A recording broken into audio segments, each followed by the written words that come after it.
Hey, this is Andre Hartunian from Hexen, and you're experiencing Poppitt's Corner.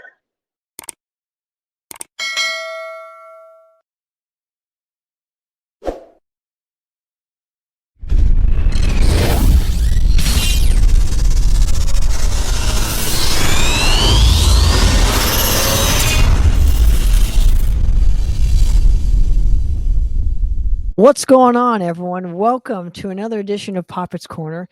And I'm super excited to discuss this specific topic. This gentleman that I've brought on to help me out with this, Mr. Christopher Atomic Thrasher from the mighty Insinnerator. How you doing, man? I'm doing well. Thank you so much for having me. Absolutely, man. Well, I brought you on here because me and Shannon originally, and hopefully he'll join us in relatively soon, but we had this kind of discussion of like, you know what, maybe we should talk about a forum that was Water bottle.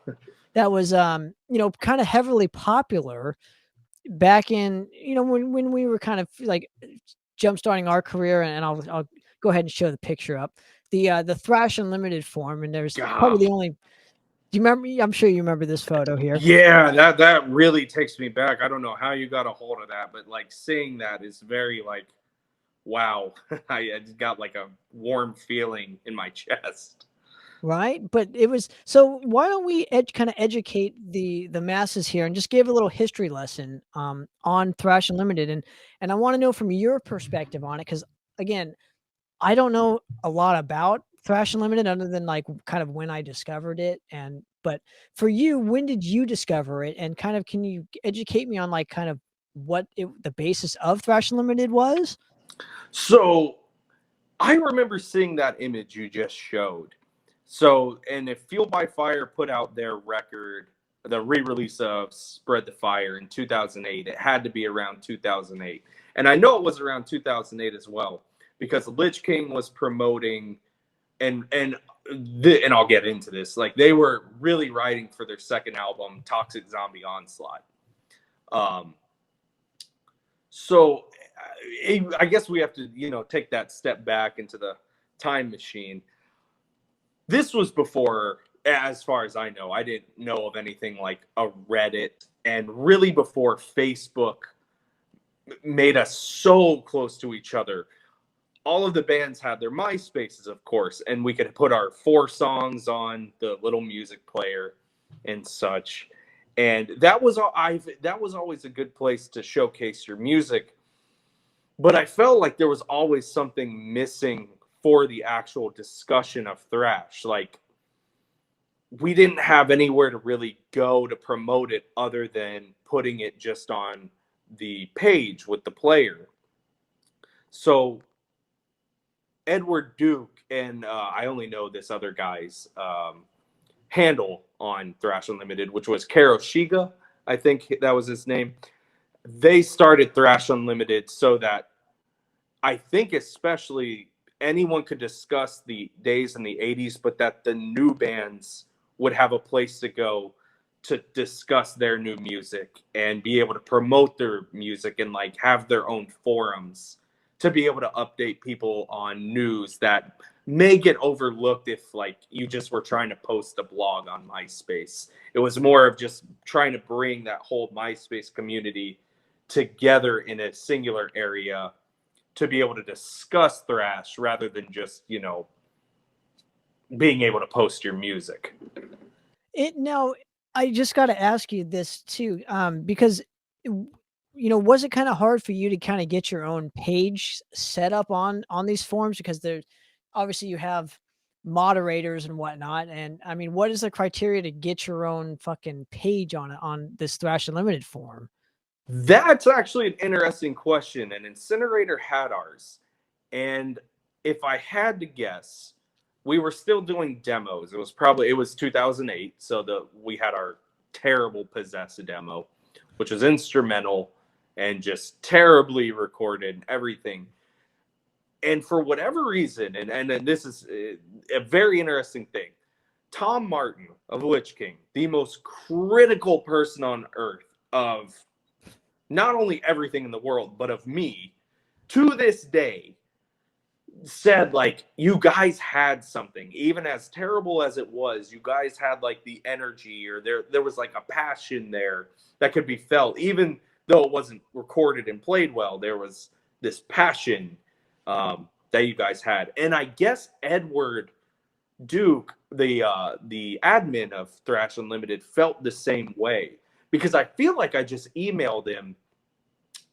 I feel like I emailed him tracks, because Thrash Unlimited also had like an online radio. It wasn't just a forum. There was Thrash Unlimited radio. And I think I sent him those demo tracks and asked him, could we be in rotation for Thrash Unlimited radio? And he got back saying, you know, heck yeah, you guys have energy, you guys have passion. Let me make you guys your own forum too. And there were only a certain select bands that had forums. And I think maybe I just asked at the right time, right place, right time type thing.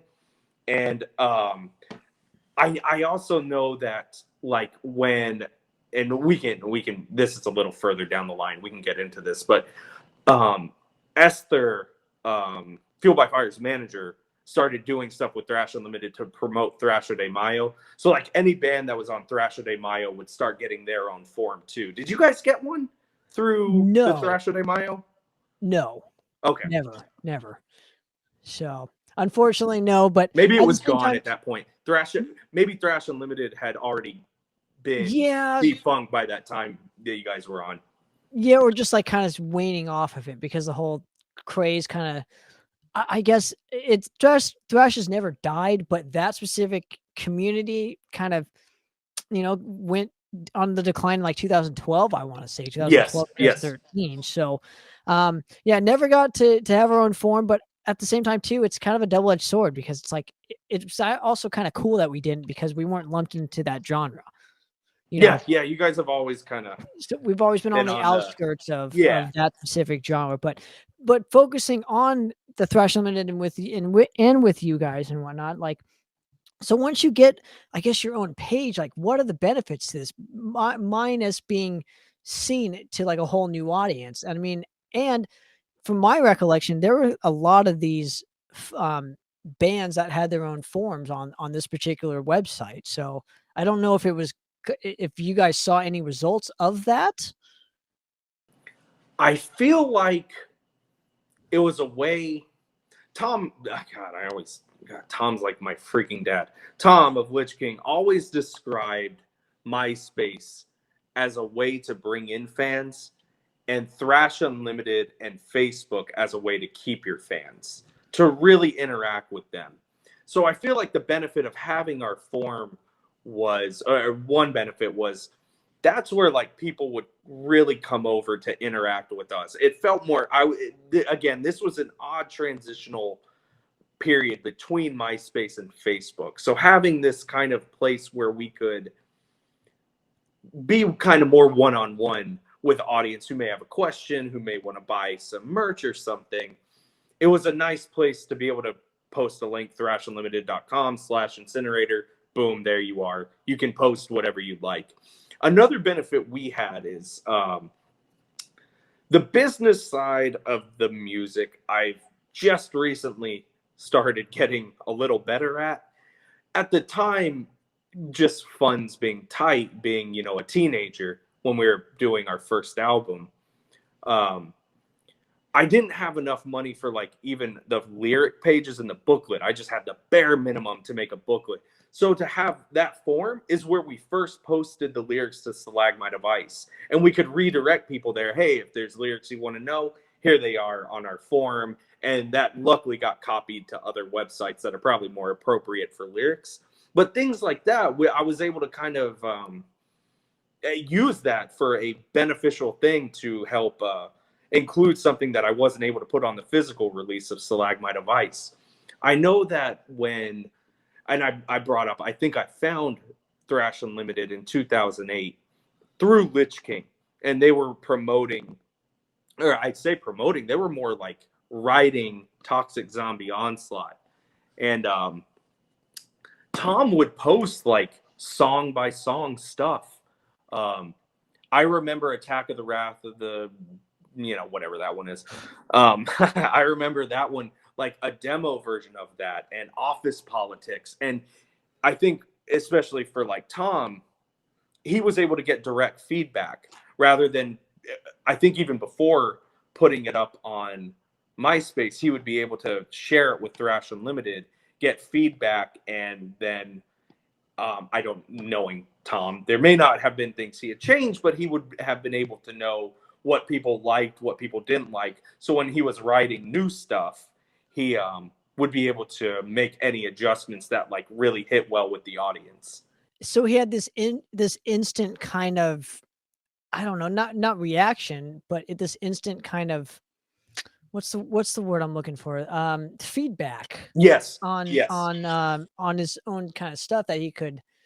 And I'm sure it's not just him. I'm sure a lot of people did this too and whatnot. And you know, but going off of this, you know, I mean, what would be some of the negatives to being on a site like Thrash Unlimited? Or, I mean, are there negatives of it? I think for me, we in 2021, when you say like, oh yeah, that's the internet, and you know that kind of like person that will just kind of relentlessly tear you down and such, that was present on Thrash Unlimited too. If you posted something or you had an opinion that was not of everyone else's, you risked being torn down. And that's just the nature of the internet. But I think for, you know, like 17-year-old me, it was like, oh, you know, this great big awakening that, wow, people are really mean when you're trying to gung-ho, you know, present your art. People can be really mean.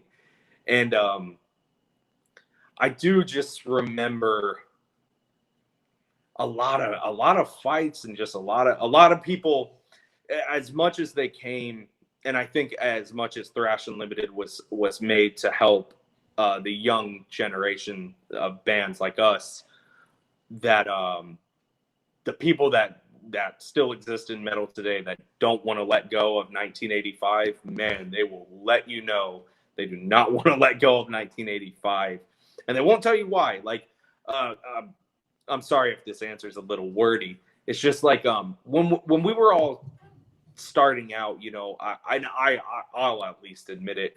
I wasn't trying to like imitate my heroes, but that's who I was learning from.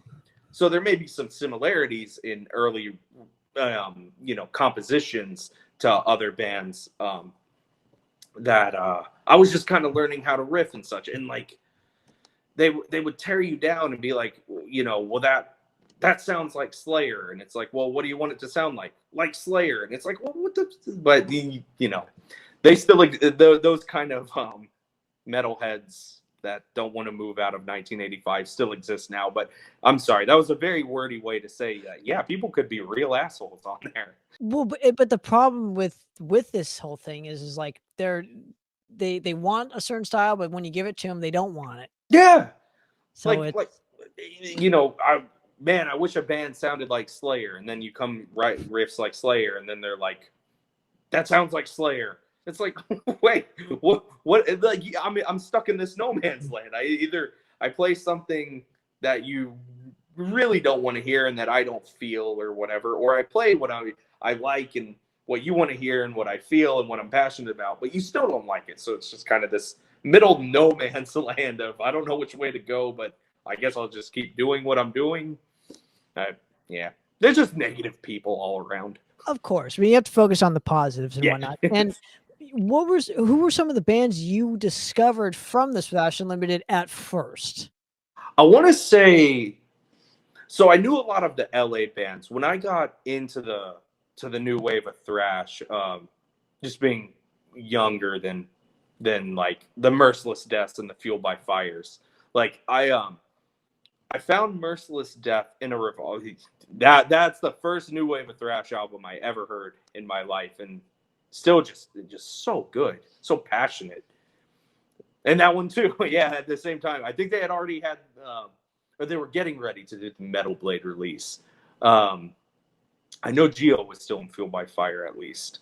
The Revolver magazine had a little blurb on Merciless Death. I mean, like maybe 2 sentences, but it started with 3 kids possessed with a capital P. And as a big Possessed fan, I was like, oh, got to check these guys out. So I went on MySpace and heard Exhumer was the first song I heard.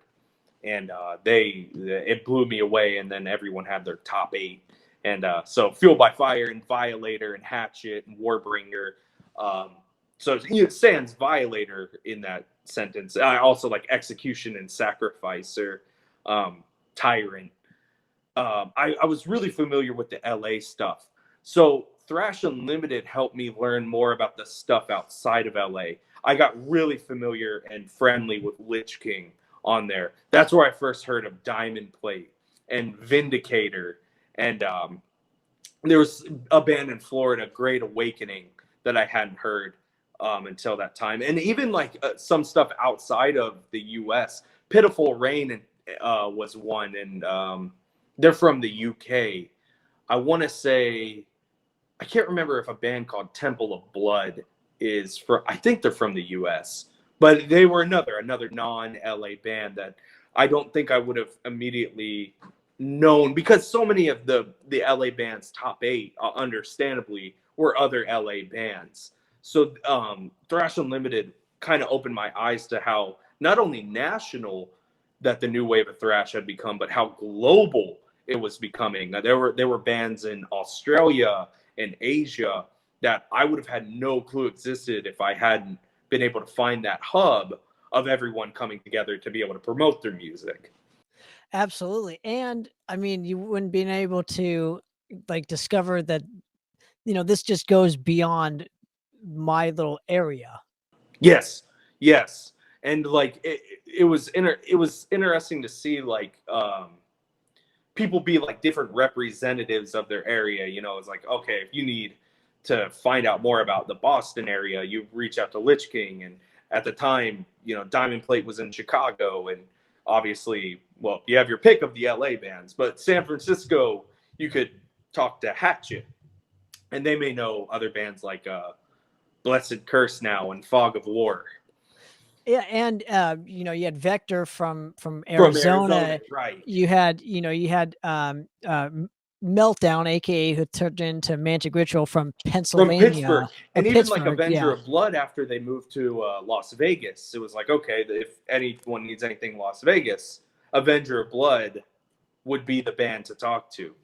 Because they're originally from San Francisco, right? And then they moved to Las Vegas. I believe so. I know Shannon is. I know Shannon. Some of his history was in the Bay Area, and then he went to obviously, yeah. But so discover, yeah. And I think you make a great point though, and you can, when you're hit the road and whatnot, it was probably easier to make connections that way, where it's like, hey, we're coming to your town, would you mind playing with us, or giving us a good hookup on a promoter and whatnot. Yes, there was actually a map that I think Tom started of all the thrash bands, and like I think it was a public map. So if you were in a band, you could put a pin on where you are. So when other bands toured the US, you could just go. And I mean, that map was full in like 2011 of other bands that and it actually helped. I know when we went on tour for Slag My Device, we looked at that map and was like, okay, this band's in Tennessee, this band's in West Virginia, this one's in North Carolina. Bands that we may not have known otherwise, or we wouldn't have known who to contact promoter-wise, venue-wise, band-wise. It was an incredible community at that time of everyone having the goal of just wanting to make the best music possible and get it out to the widest audience. And is that what's kind of missing within our own community, as far as like having that specific kind of close-knit, I guess, community to helping each other out, rather than, because again, I get that you mentioned people get stuck in 1985, and that'll always happen, right? But I mean, it seemed like back during the late 2000s, we had a closer knit community of younger musicians and younger bands just working together. Yes. Maybe, I mean, obviously we still do, but it seemed like at that specific moment, it was like us versus the world.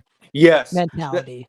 That's a perfect way to put it. And I do think, like, obviously we're here together talking about this, and I would do anything for you, to help you in Ditto. any way I can. And there are so many other musicians like that. There's a band in Canada named Deatherus that's recently been helping us out with some things and helping us get some opportunities. And but like, I feel like Facebook groups could have been a great evolution of something like Thrash Unlimited, but of all the Facebook groups that I'm in that involve thrash or death metal, what have you, they are stuck in 1985. There is no promotion for new, and if a new band tries to promote, it is just buried by, hey, did you know Kirk Hammett played in Exodus in 1981 for the billionth time? And if you really are a 13-year-old getting into this, I can understand that may blow your mind. But like when you see it's a guy who's 58, and it's like, yeah, man, like, yeah, sure. Can we talk about this new record from Laceration now? But Yeah, but good. You make a good point here, and I think the benefit to having Thrash Unlimited not on, maybe they were on MySpace back in the day. Let's just say they were. I don't know. I think a benefit to having Thrash Unlimited, their website, because it wasn't MySpace. It wasn't like, and so it's not. There's not like a million fucking forms or whatever. It's like strictly thrashunlimited.com if you want all this kind of news. And on Facebook, it's so cluttered, and you have all these notifications of people, just infiltrating you on 50,000 fucking groups and whatnot. It's like, it's all nonsense. But because we had this hub of like that people would actually kind of seek out to go to, I think that was a huge benefit. And it's severely lacking in music in general, dude. Like having a fucking hub that's not big tech social media bullshit. yes, and like I said, like I feel like Thrash Unlimited, there was an inherent understanding that, like, yes, we can discuss Exodus demo in 1980 or something, but there was this inherent understanding that the main purpose of this is to discuss new music going forward with the next generation of bands that were still here now that are wanting to take the torch and run forward. I remember Gary Holt came by maybe one time on Thrash Unlimited, and it was fun and it was great. But like, even he was, I think, in his post, like, mad support to the new band. Shout out to Lich King and Fuel by Fire, or whoever he shouted out. Bonded by Blood probably was Right. one of them. And even he got in that one post. I'm sure he lurked for a while that this is a place kind of for new bands to promote their music and move forward, because even then, after Exodus had come back and Testament had come back after their long hiatuses, the new bands were all grinding and self-releasing demos and doing splits with each other, just trying to get ahead. And I kind of lost my train of thought, but just like, yeah, everyone understood that a hub like Thrash Unlimited was for bands formed after 2004 to promote their music and move forward. Absolutely. And what do you think changed though? Like, why don't we have something like that nowadays? That it's a good question, because you would think that Facebook groups would just be the continuation of that. And the same audience that could have been on Thrash Unlimited could be in a Facebook group. It's open to anyone. If you have a computer, you had access to both. I don't know what happened after like 2013 that we reverted back to like not caring. If this wasn't released in 1992, I don't care. I'm not really sure what happened at some point to kind of change that attitude. I mean, no one can handle when they were born or when they're releasing music, or no one can control that. So I'm kind of at a loss for an answer of why that has changed now. And it's almost like sans a few bands that just get hyped because that other new bands are just held down, and we're just kind of, and I mean no disrespect, because everyone's allowed to make a living wage, and the 80s generation and us should be able to make the same living wage doing the same thing. But here we are getting the same Exodus, Testament, Death Angel tour package, playing the same songs from 1985 and 1987. And, you know, it's crazy that it seems like we've reverted back to that. And Yeah, and it's I don't weird. know if maybe people understand. I'm so sorry, this is a long answer. No, not at all, man. I don't understand. Maybe people are realizing, I think by 2030, maybe some bands will really start having to consider hanging it up from the 80s and 90s. And maybe people kind of want to get that one last hurrah in and be excited about it. But you're not. I'm telling you, if you're buying a ticket to see Death Angel in 1987 in 2021, and Death Angel has a lot of energy, you're not seeing Death Angel in 1987. Well, let's go to a good example of a band that's kind of lost a lot, at least in my opinion. This is just my opinion, so I'm just going to throw it out there. I feel one of the last times I saw Megadeth, it wasn't very good in my opinion. Yeah. You know, I mean, but people will still pay to see that shit. And it blows my mind, just because I've seen them so many goddamn times, where it's like, I've done it. Like, I don't need to fucking do that anymore. And maybe because there are people that they just like the brand, and obviously it's band versus brand kind of thing, which kind of sucks that, like, us bands may never get the opportunity to establish our brand, right? It's going to take us fucking 40 years in order to do that. And most of us won't be here to see that through. So, you know, the 80s bands had outlets like MTV and this, that, and the other. And yeah, we got, you know, YouTube and Facebook, and but so does everybody else. You know, you didn't have a guy like that was like doing quality control, as I call it. So you have an over influx of fucking bands, and you don't even know what's good. Like, people need to be spoon fed on what's good. That's just why people like radio and Sirius and whatnot. And obviously, you know, heavy metal television is kind of, I hope that becomes the new thing, where it's like you're being force fed to watch these killer bands videos that aren't, you know, say all Exodus videos or Testament, or, you know, you're watching, you know, Madrost or Insinnerator or Tormentor or Warbringer, all those kind of bands. You know, that's what I want to see. And even new bands, you know, Power Trip and I guess Onto Others, aka Idle Hands. Like, those are new bands that are like doing something worthwhile. Yes. Yeah, and like it's such an interesting notion when Megadeth and all those bands were kind of up and coming and on their heyday in 1989.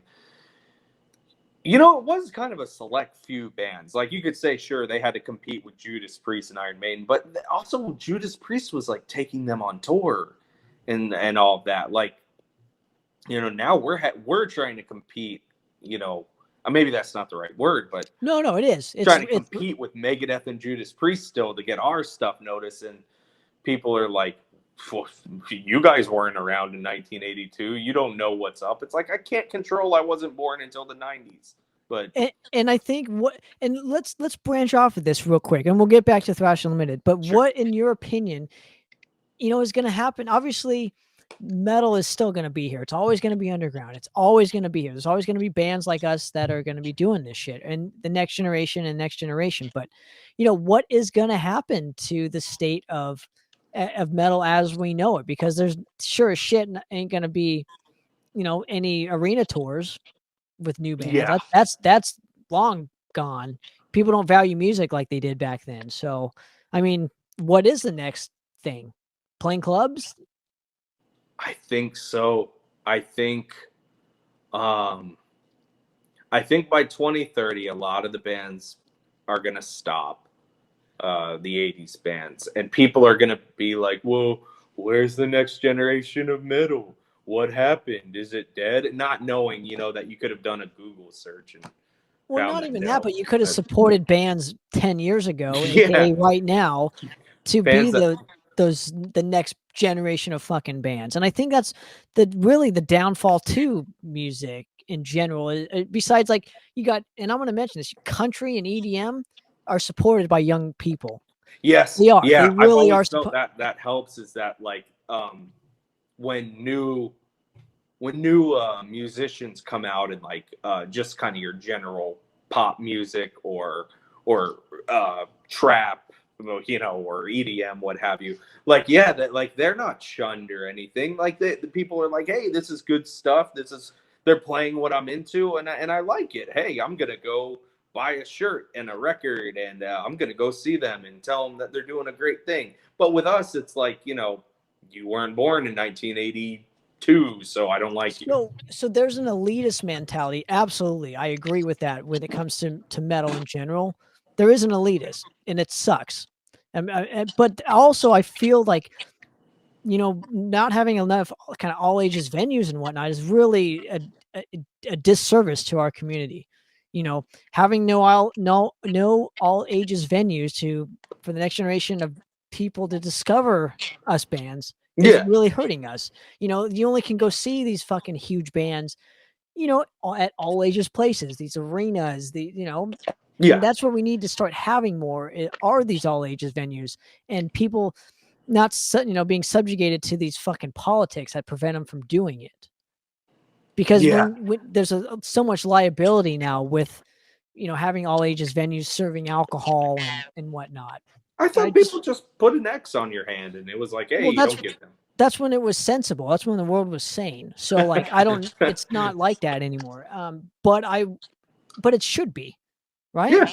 I thought seriously, it was as simple as a wristband or an X on your hand, and people are like, hey, okay, you can come see the band, but you just can't have a beer. Like, what's simple enough?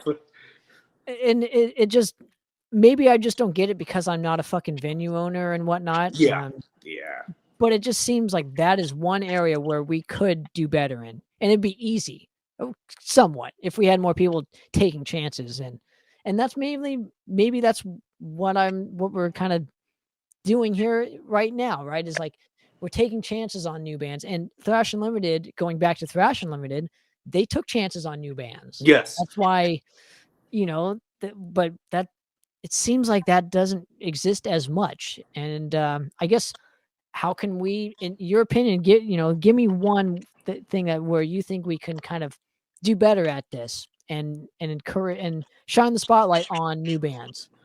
That's a good question, because something like Thrash Unlimited was so positive for that, and like I said, our demos for Insinnerator were so beyond bad that no one had any business trying to promote us like that. Like, if I had heard my demos now, I would have been like, there's no way these people are serious, passionate or not. There's no way. It's terrible.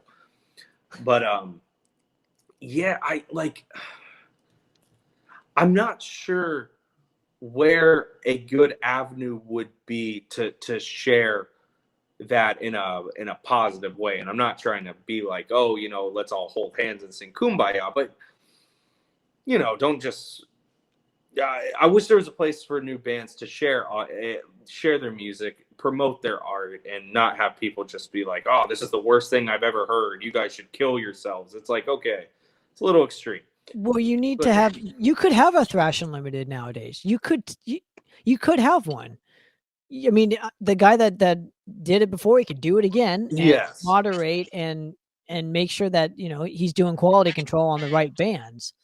And I just like, I think the only issue that I see with that is just like, and maybe it's just my internet usage of how I'm more on just kind of your normal social medias like Facebook and Instagram and such, are like, it seems like forums as a whole have just kind of died. There's subreddits and things like that for every interest out there, but the like general forum and the centralized forum for a single topic, it just doesn't seem like there's much interest maybe for people to have to join forums, which, I mean, you know, it doesn't take any effort. It's putting in an email, but I don't know. I guess just like Reddit kind of took the place of that. But when I think Reddit, I never think metal or thrash or death metal. I don't know why. Maybe I should think more like that. Absolutely, and it seems, but and with ours, kind of, I think it would just benefit us as a community in general. Maybe not to have a form. Maybe that's the wrong kind of lingo that I'm kind of suggesting, but something like that would be like Yes. something new. Maybe heavy metal television is the new thing, where it's like something different that's gonna, hopefully take hold of stuff, like, and I'm gonna do some cross promotion here, like even, I don't know, Banger TV, as much as stuff is like, you know, yeah, they do an okay job. There's, there's some stuff I wish they promoted more stuff from, but also too, they kind of handle more of like the big underground bands, the big label fucking bands, as I call it. And Not I that to often say wonder, that like, and not to say that this wasn't on a big label, but it's like, the bands that have already kind of established themselves in black metal and death metal, like that's what they pertain to. yeah. And I understand sometimes like that, like, you need, if for a Banger TV, you need the views or your ratings. Sure. And maybe there's some money involved. Hey, let's slip you this. Can you promote this? Or you know what? There's always things favors like and what. Yeah, sure. Politics. But yeah, like that's just, the music business. But I do understand. I do, even just a block of something, a specific YouTube channel, just, like Trevor of the Black Dahlia Murder does a fantastic job when he reviews his albums. I'm not sure if it's for Decibel or Revolver, but he'll go maybe monthly and pick out some stuff like that I have never seen promoted from labels that are much more independent or bands that are much more independent. And Trevor, he gives them this fantastic spotlight with his audience, which I think is just an amazing thing to do, and just another way just to keep it going and keep it positively growing. And maybe I'd love to see like a Banger TV with such a big audience do something similar. Absolutely. That, it could easily be done. It's just one more video you'd have to make. Right. Yeah. But that's so, like, lastly, going off of the Thrash Unlimited, like, let's kind of talk about, the whole ending to it and what you kind of remember. And obviously we discovered, bands. I remember discovering like Sacrificer and Execution, and like Dismantle the Cross or whatever, that fucking demo rules. Remember that fucking, I loved the hell out of that fucking demo. That demo is one of my favorites. Rules, dude. But I discovered those kind of bands and Fueled by Fire through like Sirius satellite radio, and then on Thrash Unlimited and MySpace and whatnot. So it just, from, I guess what I'm kind of saying is that was one benefit to having a forum such as this, because we got to discover our generation of bands, man. Yes. And, for you, when did you start to notice the slow decline of the Thrash Unlimited, and, what kind of transpired? I think it was probably around 2013 that I kind of noticed it was cooling off. I think at that time, Facebook had really become this, the solid social media. And people who were friends on the forum that maybe would have used like the DM feature before, well, they just became friends on Facebook and would just talk through there. I think also it got really, there's also like two other things that I remember. One was, it's almost like those things where people are talking about, did you know Kirk Hammett played in Exodus before Metallica? Topics like that. It's like, it almost feels like people ran out of things to say. How many times can you talk about that in one post one topic, when you could just hit page 2 and see that on the next page and page 3. It just, I feel like people were kind of running out of things to say in terms of the general discussion of thrash and death metal and such. And with that, man, it got nasty there for a while. There were quite a few individuals who were just like kind of ruining the place, being just kind of unpleasant online bullies, you know, as we probably all have been in our lives. But these are guys, you know, in like their 40s and 50s that were just like, you know, picking on teenagers. And it's like, dude, why do you have beef with me? But but yeah, like I remember it got really kind of like, and again, I'm not a whole like positivity all the time, but it got really like negative and uncomfortable there. It really felt like you couldn't post something without someone flaming you, to use that term for forums. And I think honestly that kind of just drove people away just to maybe stay on Facebook where their audience came with them as well, and they were kind of able to have the same features. Yeah, as I think a lot of bands, as their likes grew on Facebook, it was like, well, I have, you know, 5,000 fans here on Facebook. I don't need to. I'm sure everyone that's on the forum is on the Facebook. So and then some. So I'll just post on the Facebook. So bands stopped using their own personal forums less, probably around 2013. And I think after that, Edward Duke, and he was public about this, so I'm sure he won't mind me saying, and I won't disclose what kind, but he became ill and had to step away. And I think over time, him and Carol Shigo was just like, not enough people are using this. I don't think we need to fund this anymore. And I feel like one day I just went to go check it out and it wasn't there anymore. And I know a couple of them still do like reviews and interviews and whatnot. And one of them is Skull Fracturing Metal or whatever. Yes. That was a guy named Emmett who started that, and he's passed it off to someone. I think they paired up for a time, Scott and Emmett. Emmett started it, Scott came along, and I think Emmett just kind of passed to Scott. And they do a great job, man. I'm a fan of what they do. He is an incredible reviewer. He is thorough. He is very insightful with what he likes and what clicks with him. And I personally read every review he posts, even if it's like something that I'm not very familiar with, or it might not be my cup of tea, but I enjoy seeing what he has to say about it, because maybe he could change my mind if it clicks with him. It's like, well, if it clicked with him, maybe I should check this out. And absolutely. See if I like it. And I think it's a super beneficial to having those websites still, and Banger TV and Heavy Metal Television and all these things that just will kind of cater to the next generation and you know, keep it going, because without it, it's gonna, you know, it won't be here anymore. Right. So it's just, you know, and in saying that, I want to thank you, Chris, again for coming on and hanging with me. Let's do this again. We'll pick another topic and bring you back on, and obviously, you know, talk our ears off and whatnot. Hopefully Shannon will, you know, come on here and we can fucking have a 3-peat of just, I don't know, topics and disclose some stuff. So, but before I let you go, what is going on with Insinnerator right now? Oh, well, we just celebrated 10 years of our debut album, Stalagmite of Ice, which is wild. That was a very fast 10 years.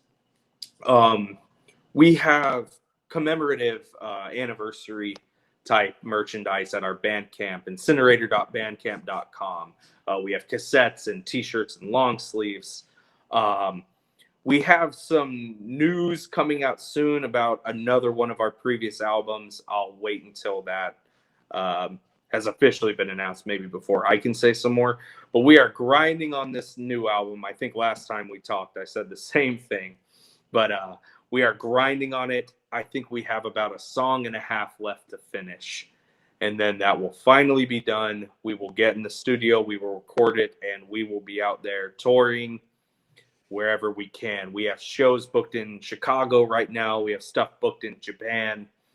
And I think we are in talks to do some runs with a with another band from the East Coast next year. So things are happening. They happen slowly because, like I said, I'm in 10 years in, I'm still learning how to do all this.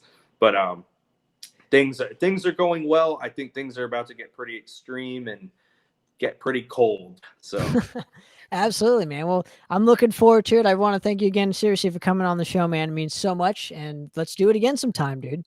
absolutely. Thank you so much for having me. I genuinely appreciate it. Absolutely, man. This was fun. So we'll do it all again relatively soon. But another episode of Poppitt's Corner, guys. I'm out.